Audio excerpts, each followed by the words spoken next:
Hi everyone, and welcome to the train room. Today I'm going to show you how I put up my retaining walls.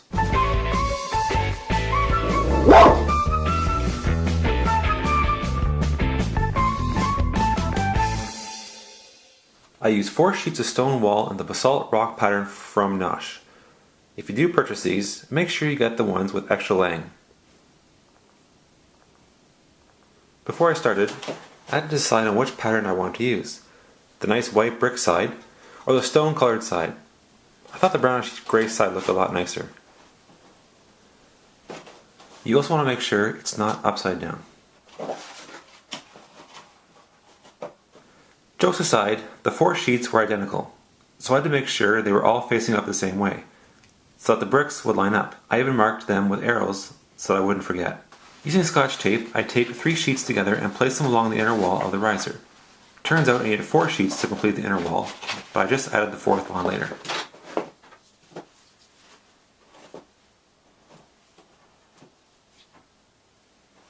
Next, I pinned the wall to the foam risers. You can't tell from this angle, but I left about a brick length of space from the bottom. Reason being, there's a bead of glue that runs along the base, and also, my brother and I are going to add dirt, shrubs, and other scenery to cover the bottom of the wall.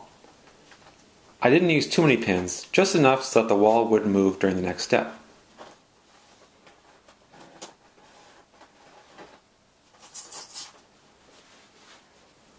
I then took my handy dandy pencil, which has no laying by the way, and I traced a line along the back of the wall where it met the riser. My brother and I discussed the height of the wall, and we decided that we should bring the wall up just a bit to catch the ballast and or dirt from the tracks. So I did not cut along the pencil line. Instead, I cut above the line about 2-3 brick lengths. I just eyeballed it and hoped for the best. I figured if it doesn't look good, we can always trim it down. Now that the walls have been cut to size, I placed them back in place and test fitted them. I was quite pleased with how they turned out.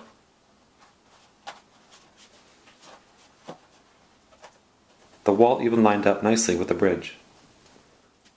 Last step. I poured some white glue into a small container so that I could brush the glue onto the risers. There are many ways you can adhere these walls, but this is the method I chose. I used pins to reinforce the glue until it dried.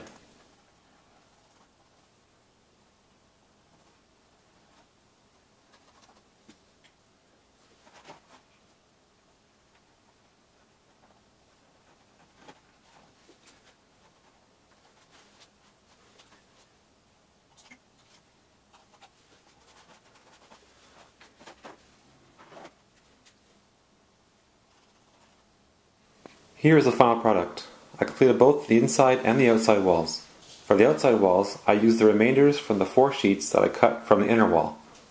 All that's left is for Mike and I to decide how we're going to transition from the wall to the ground. Before I sign off, I just want to add a few things.